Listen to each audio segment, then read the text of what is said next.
My name is Cody Pritchard. I'm a Customer Experience Manager here at JumpCloud, and that is just a fancy way of saying that I handle all things technical from pre to post and everything in between, including implementation.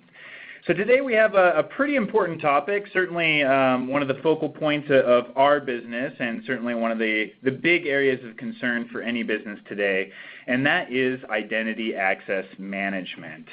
So without further ado, I'm going to go ahead and get started with our presentation. As Shane had said previously, feel free to enter any questions that you might have in our chat, and at the end of our session I will be sure to try to answer everyone that reaches out. So, identities have really become one of the big vector points for any business when it comes to security.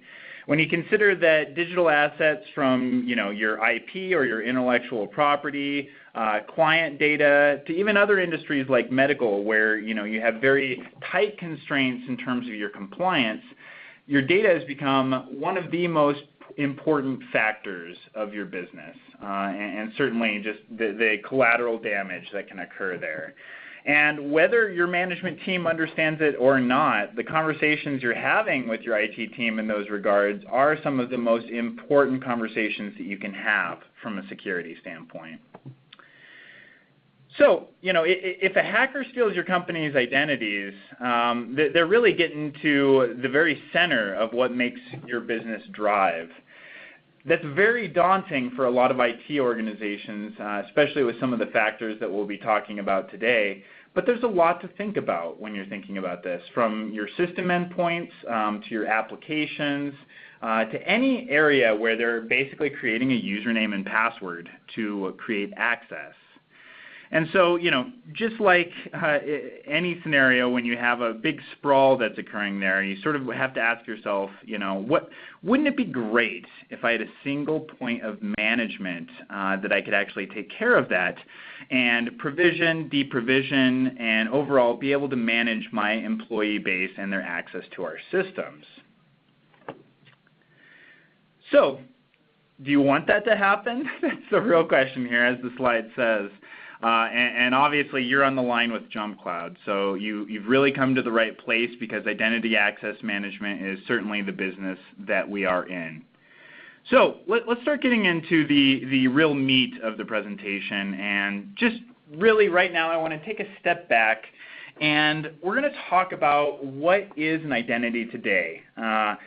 For anyone that's been in the industry for a long time, things have really changed where, I remember a time where everything was on premises, but with cloud solutions and the advent of the cloud movement, as well as just the interconnectedness of businesses have really sort of changed the landscape of all the different periphery items they have to take a look at.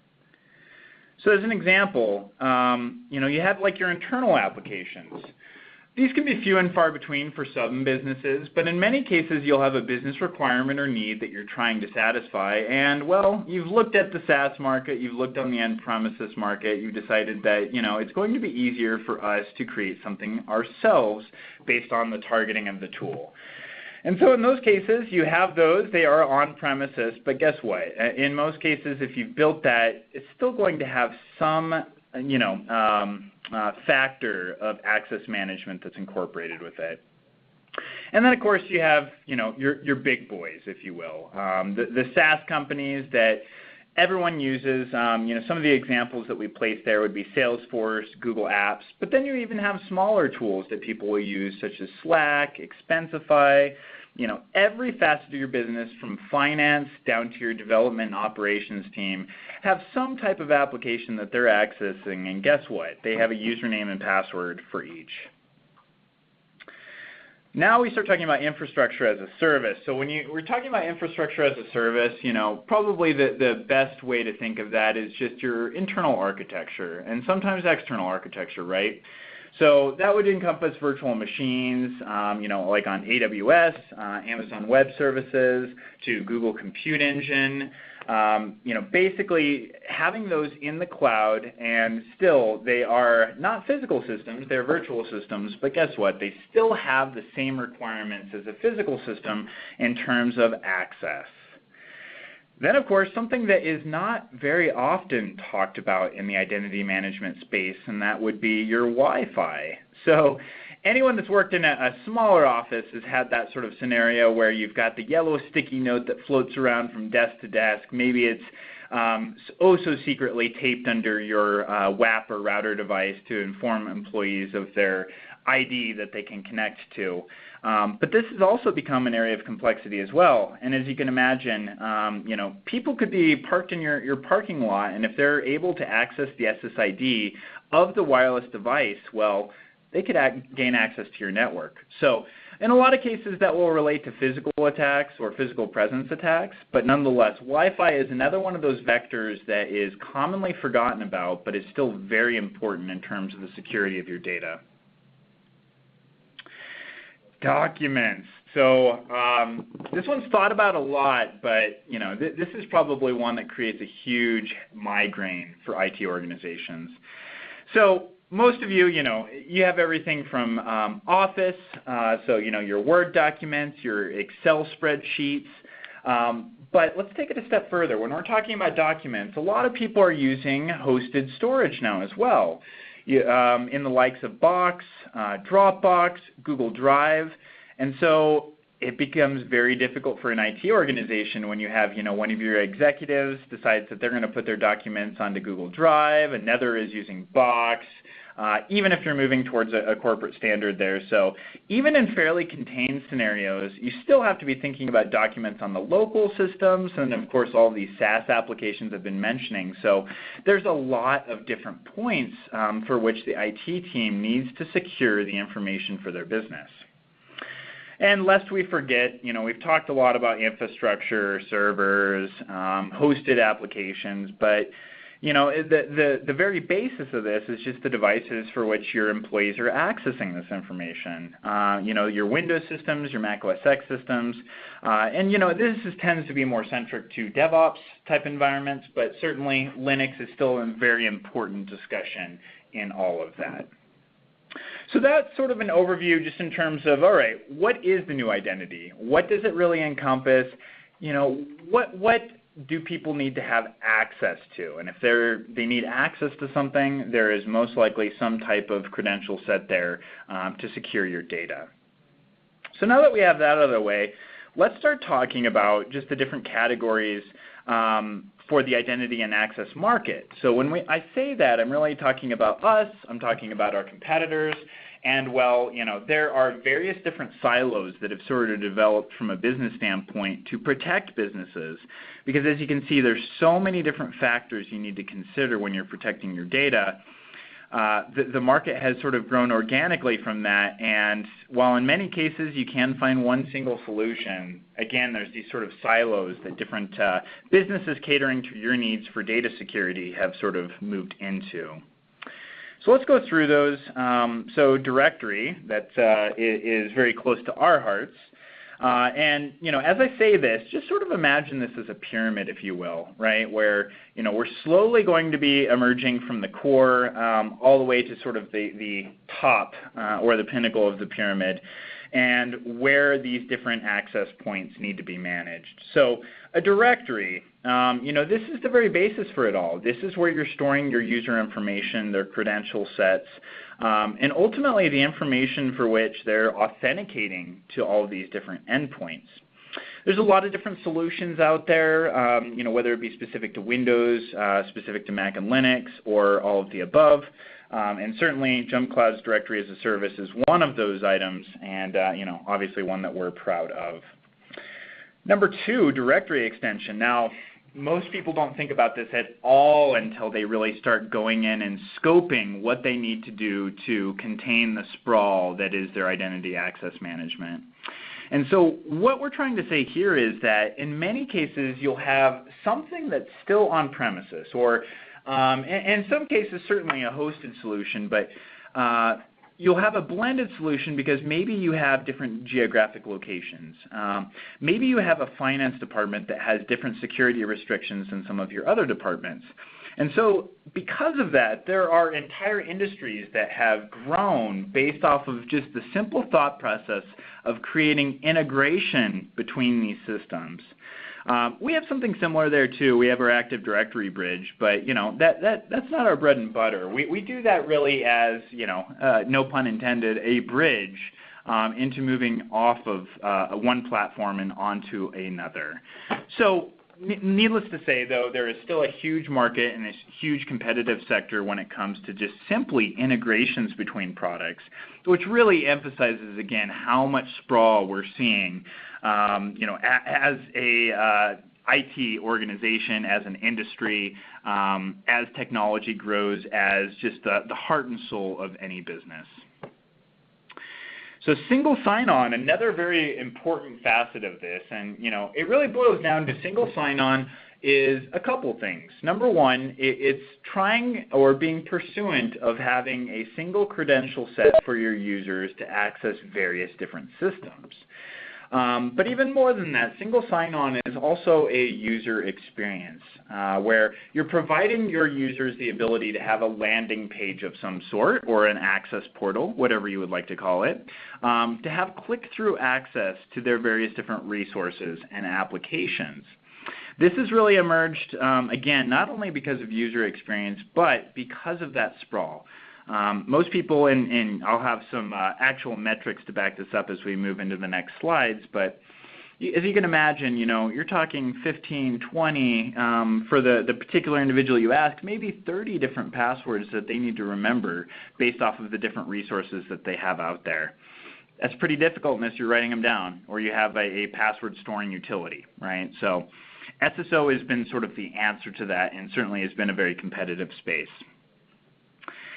Privileged account management. So really, as it says here, some directories don't provide sufficient security or management over critical systems. Good examples of those are maybe like web servers, or again, going back to the medical industry, maybe you have servers who are very explicit in storing client information. So it really goes into having that blended approach of, does one security scheme apply to all systems? Seldom, if ever, not. You're going to have something that is a much higher security risk than anything else. Your front desk receptionist, her laptop is not nearly as important as the web server you have running in the closet in the back, right? So there are markets that have been very specific to, all right, we're going to provide data compliance for PCI. We're going to have data compliance for SOX. We are going to have data compliance for federal or medical, right? So there are niche companies that have risen that really have catered to those specific security requirements. So I've already talked about this a little bit, or at least touched base on it. So password managers, and certainly something to really consider for yourself and your employees, because again, if you have 14 different passwords, if you have 15 different passwords, you're not going to be able to remember those. And if you can remember those, they are probably very horrible passwords or redundantly used, right? So one of the solutions that have emerged from that is password management solutions. Some are hosted. Some will run locally on a system. So again, it's going to become a question of comfortability and sort of the security compliance you're up against, but password managers are an industry upon itself really to deal with the sprawl that users are faced with. And then finally, multi-factor authentication. So pretty much everyone's familiar with this. In the olden days, if you will, everyone remembers multi-factor as sort of just the physical RSA token. I remember walking into all of my businesses with my physical RSA token, the little LCD panel that shows you the numbers every 60 seconds. Well, you've seen that business evolve immensely in the many years. And so while there still are physical fob solutions out there, and many of the federal institutions will still use those, it's grown into a smartphone market, truth be told. So you've got YubiKey, you've got Duo Security, you've got Google, who does Google Authenticator as well. And so a huge market has really arisen from that, because it is sort of the last bastion of hope, or sort of that last fence that you can put up in terms of your data. So having people, entering in a token that's randomly generated every 60 seconds really does add an additional layer of security for you. All right, so we've talked about, so what are the different vectors that the IT people have to worry about now? Where are all these different areas of attack and areas of concern for our data? And now, I took the time to sort of talk about, well, there's companies that are looking to fill those solutions. What are sort of the competitive arenas when you really start talking about security? So let's start talking about some of the challenges. You guys have a good understanding of the lay of the land now.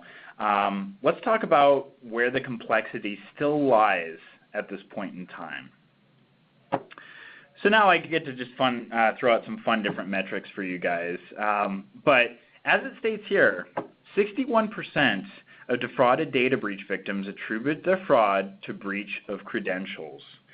So everything I've been talking about here, even down to Sue, the receptionist at the front desk, she still has access to a network that has access to your critical resources in many cases.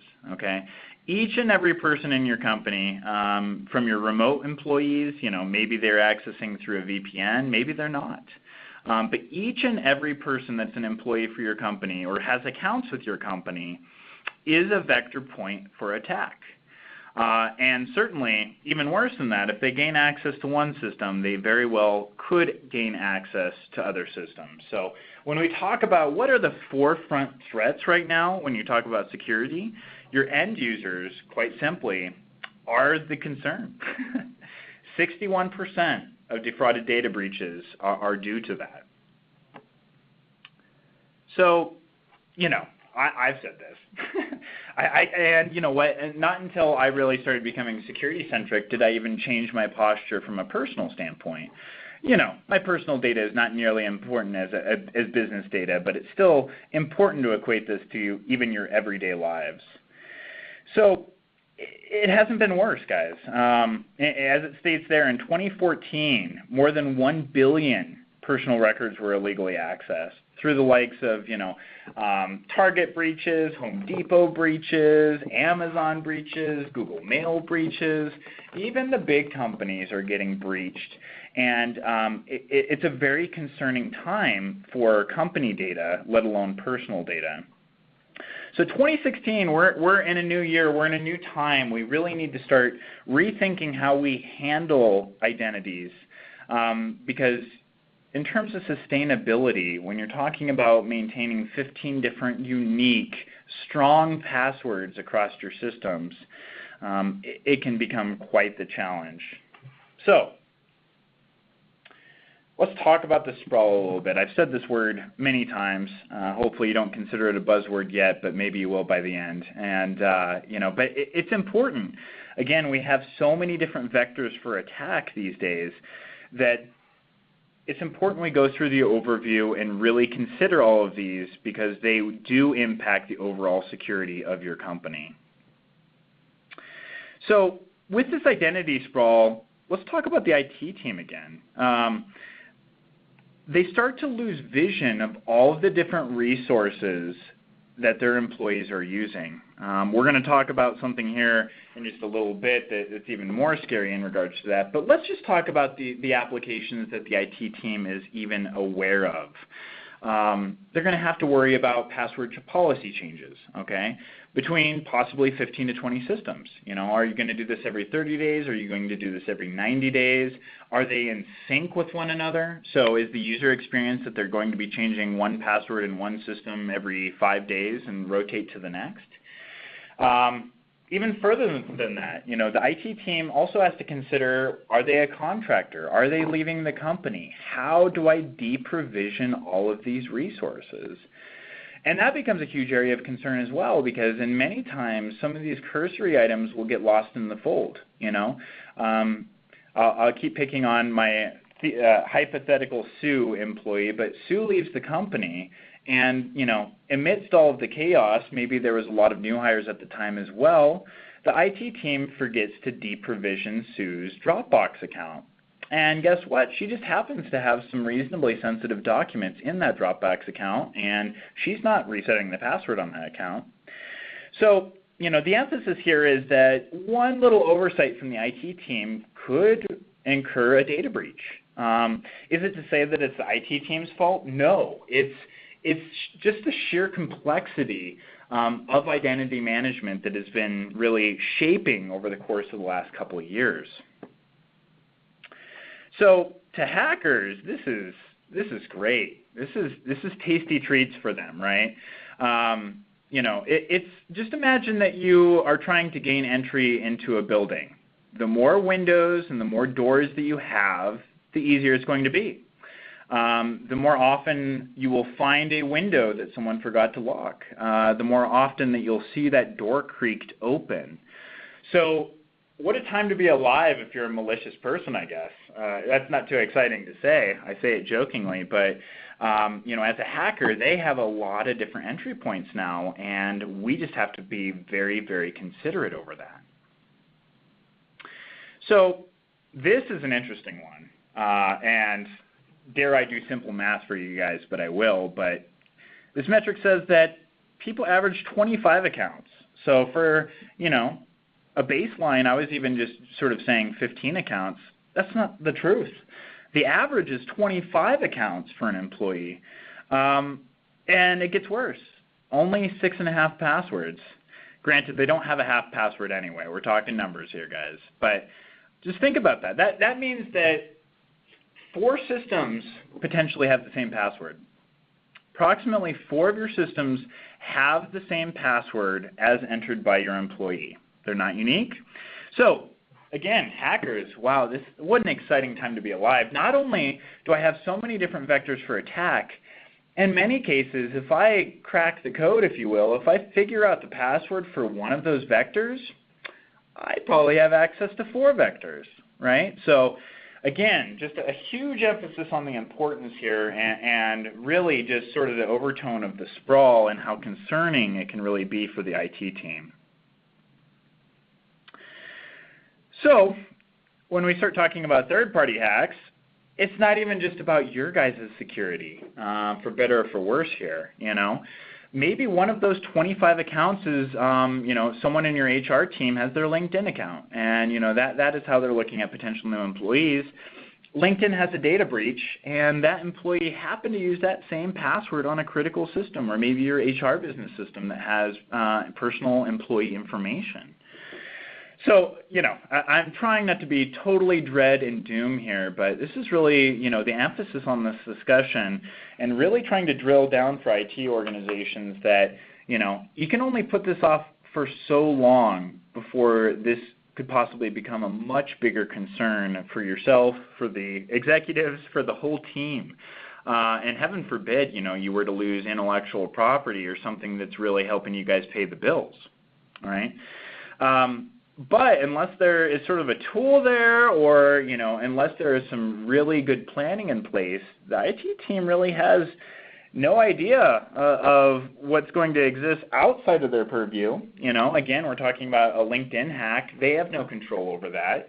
So what we can control are those passwords or some of the postures that we have from a security standpoint.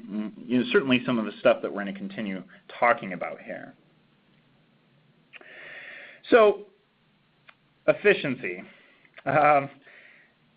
It's not efficient at all. Okay, so let's talk about the user first. With identity sprawl, they're going to need to, access the password. Maybe they have it on a sticky note. They're going to have to remember access into all of these different 25 applications that they have. Hopefully, they're using a password storing utility to keep all these passwords, but just start thinking about the time between mouse clicks. That's usually more like people who are doing development and trying to build a user experience. But heck, as an IT organization, start thinking about how much time your users spend to log in. But it gets worse. For the IT team, it's even worse. There's not a centralized control system, right? So it's not just as simple as logging into a system for an IT organization. It's potentially having 25 different user management dashboards between these different systems. So, yeah, we talked about how much time does a standard user spend accessing these systems.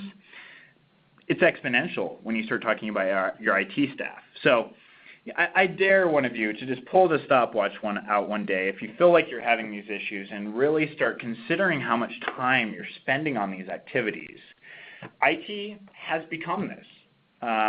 It hasn't always been this way. You know, you used to have a local system, you used to have your internal systems and servers that would be accessed, you know, sometimes in a domain environment, and, you know, for the most part, you sort of had a unified credential set. You didn't have to worry about outside attackers per se, since it was hosted internally. So there was still concern, but, you know, most of the overhead of an IT organization is this very discussion. There's a solution. There are solutions, and it really boils down to consolidating those identities for the IT team, and moreover, consolidation of their management. You know, so again, I talked about 25 different, you know, user administration dashboards for access. It's really not too far off of an assumption, you know, if on average an employee has access to 25 systems. But we have another challenge as we move forward here. So we really just need to start talking about legacy systems. So I've been very 2006 in this discussion, speaking a lot about cloud and SaaS applications, really how our identity is being pushed out across globally. But legacy systems, as we'll call them, are still a very important part of businesses, and in some industries are integral pieces of their business. So again, legacy systems, we're going to start talking about that here. So we all know Microsoft, and 99% of us know the name Active Directory. And they've really been in the forefront of this identity management system for the longest time. So, you know, with the release of Windows 2000 was really sort of the advent and becoming sort of the core identity provider there, and ultimately getting a strong hold on the market. 95% of Fortune 1000 companies in 1999, bear you, used Active Directory. That was quite a long time ago. My gosh. I mean, that's, you know, when you consider that is 17 years old now. So everything's in our life has changed. We didn't have smartphones 17 years ago. You know, everything in technology has changed since then. So with this changing environment, we have more complexities to think about. And while Active Directory still plays a fairly integral part in the market, especially when you speak about Microsoft products, there's a lot more to consider now. So with the preeminence of Microsoft AD, it's the single biggest reason for identity sprawl, to be honest with you. So you're maintaining these legacy systems, and quite frankly, they accommodated and fit very well within Microsoft infrastructures. You know, you've got your Windows PCs. Everyone in finance is using a Windows system. You know, back in the day, it was usually your weird developer and his team that wanted the Mac OS X systems, and, you know, maybe some people in HR, but the landscape's changed. It's no longer 90–95% of the workplace is Windows. You're also dealing with Mac OS X. And then in particular, when you're talking about development and operations environments, Linux is a very important player in all of that. So going back to sort of the initial point here, with Microsoft's Active Directory implemented into an environment, it really became a case of, all right, we have all these different things to consider. We have cloud applications to consider. You know, effectively, we have all of these different vectors for attack to consider. So it has really become sort of supplementing that, where, yeah, we're still going to keep a domain environment internally because it you know, dictates our web server, and that's how we're doing identity management at the system endpoint level for our end users. But then you've had to start getting creative of, well, how do I manage my Mac systems? I can sort of manage them with an Active Directory, but not too effectively. And, you know, from my experience, I'm going to be honest with you, I work with people every day. And, you know, I'm helping with migration strategies and implementation strategies. And really, I'm going to be honest with you, 2/3 of the people I speak with don't have a strategy at all when it comes to their MacBooks, when it comes to their Mac systems. They simply just create, you know, pull it out of the box, create a username, hope to God that that user is taking care of business and has a good security posture about them.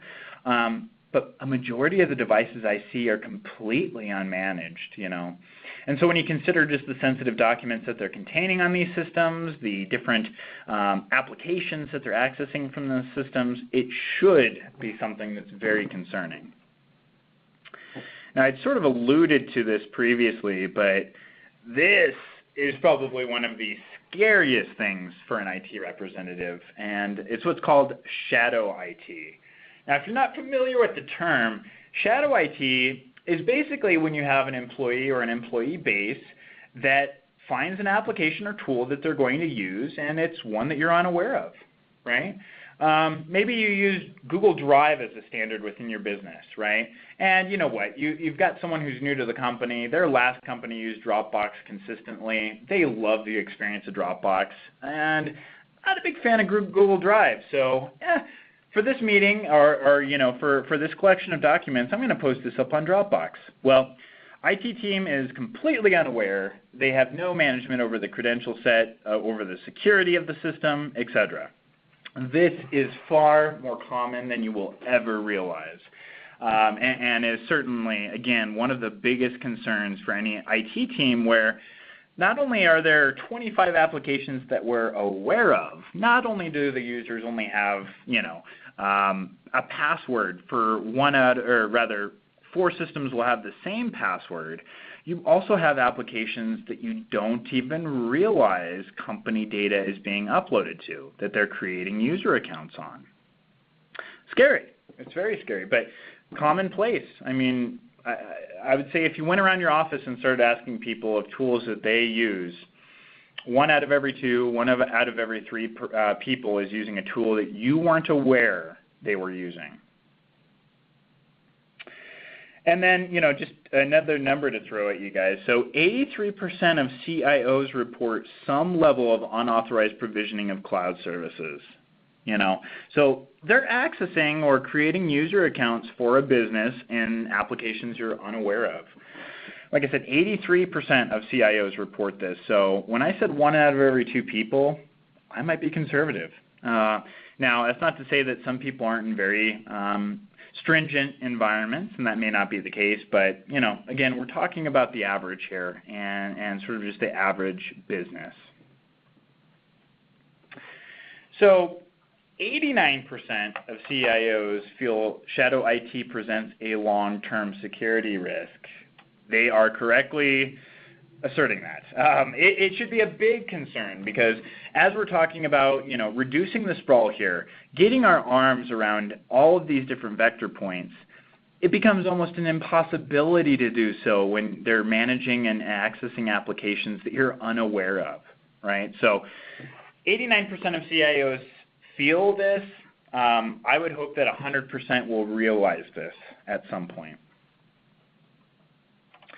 And it's really expensive. So, CIOs are reporting that an average of $13 million in annual spending on shadow IT.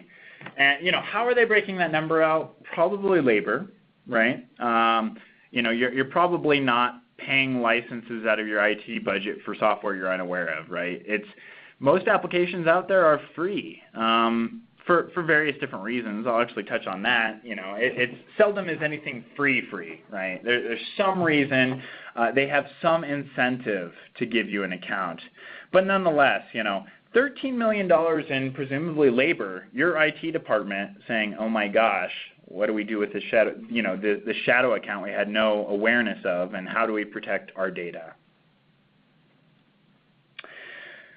So here's a quote. So the worst part of shadow IT is that it is not connected to the core directory structure. Many IT admins have no idea how to connect all these newly implemented devices, applications, networks back to their core directory. So that's a really good point. I've been talking about applications, but what about devices, right?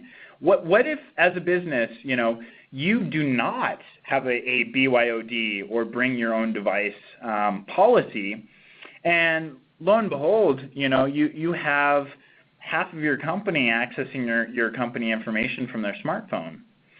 It's usually just a case of knowing, right? If you know that's there, you can then do a mobile device management policy of some sort. Most of us that have used our smartphone with our businesses, you'll see that, it'll give you that disclaimer of, hey, your company can delete all this data and change your PIN and, destroy your phone. But you can put those overarching policies in place to protect your data. If you're unaware, guess what? You're unaware, and they are possible vectors.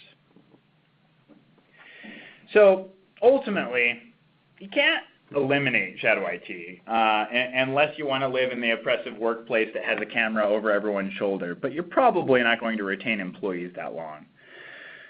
But there's an approach you can take.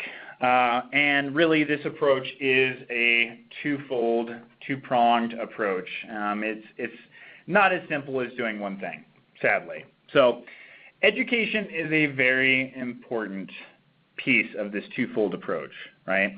You need to train your employees about shadow IT. You need to discourage risky behavior.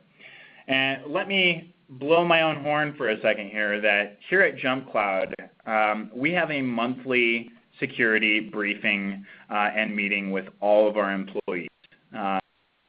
All of the policies for the company, some of the considerations that we have for password strength, everything from, do not keep your system unlocked if you're walking away, to actual premises considerations for security. So if you're not doing that, I absolutely suggest that you should be. If you don't have the resources to do that, you can do your end user education in different manners, right? Send a nice email along once a month just to remind everyone of sort of the posture that they should have. And of course, setting password policies and things like that, that will be sort of the second piece here. But again, that's another user education piece, is that even if our password policy is 90 days for reset, if they even have the inkling that 30 days in that their password might have been compromised, or they decided to share their password with another user, have them reset it. There's no reason they need to wait for the 90 days, but they will. They will, and that's user education, right? So the second piece of this is to really eliminate the need for these extraneous programs, for these additional devices to even be accessed. Consider the business requirements of each of your employees, the tools that they need. Maybe this is in the form of meetings to actually collaborate and gather this information, but understand the needs of your business. In many cases, they're getting an application because guess what? It helps them in their everyday life. So if you do not have an application that meets or exceeds their requirements, you probably should reconsider. And certainly, obviously, think about the security considerations of the app they're using. They may be using something that is not business or enterprise ready, and in that case, you know exactly what you should be doing. Get them off of it. So vendor lock-in. This is another huge consideration with this whole security discussion, and I don't want to pick on Microsoft, but I will. In vendor lock-in, Microsoft is probably sort of the poster child, the epitome of that, in that when they get Active Directory from put into your environment, the end goal is not identity access management for 2 years. The end goal is to require that some of these things connect to only Microsoft services, to get a hold on the business for a decade or more. So that's really the business model they're looking for. As you can imagine, from a revenue standpoint, someone who's renewing their payment is the easiest payment you'll ever get. Way easier than getting a new sale. So it's a great business model. Get your feet in there, get sticky, make sure that they continue using your product. And it's not just Microsoft. I picked on them.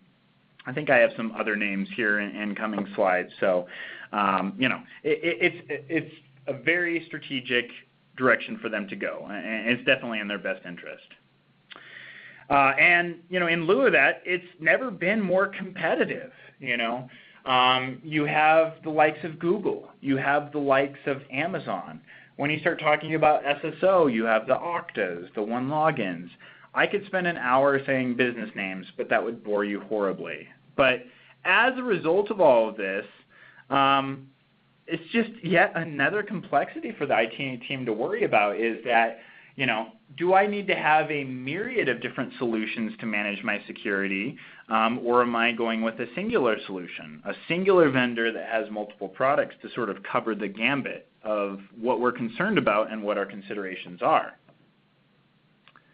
And, as part of this, it sort of mentions on the slide here about wooing enterprises into their identities. It's exactly what I've been saying, right? Where they'll get you in the door, and then they will really sort of, it's the gateway. They want you to get a taste, because even if it's free, even if they give you that 30-day trial, guess what? They have a wonderful product catalog that they would love for you to spend money on. So let's talk about solutions. I've been pretty doom and gloom up to this point. Let's really just start talking about different solutions that we can handle here. So better security. Enterprise security was, at one point in time, installing antivirus on your system, having a firewall, usually a physical one, and calling it a day. Have you updated your antivirus software, is what the IT person would say, and then they would walk away. Later on, they started having more corporate-driven antivirus solutions where they could just do the updates for you and make sure that you were under compliance. But, there was a time when that was security. It was that easy. Well, you're getting the indication it's not that easy. You probably know quite well. I was not your revelation. You guys live and breathe this every day. But let's just draw a line in the sand and talk about the 5 different layers of depth that we have for security. So we've got the network side of things. Networks, even today, are still going to be firewall to be blocking access. They will be VPNs, or virtual private networks. Those will be for your remote employees that need to get into an internal network that you don't want to have accessible over the wide area network or the internet.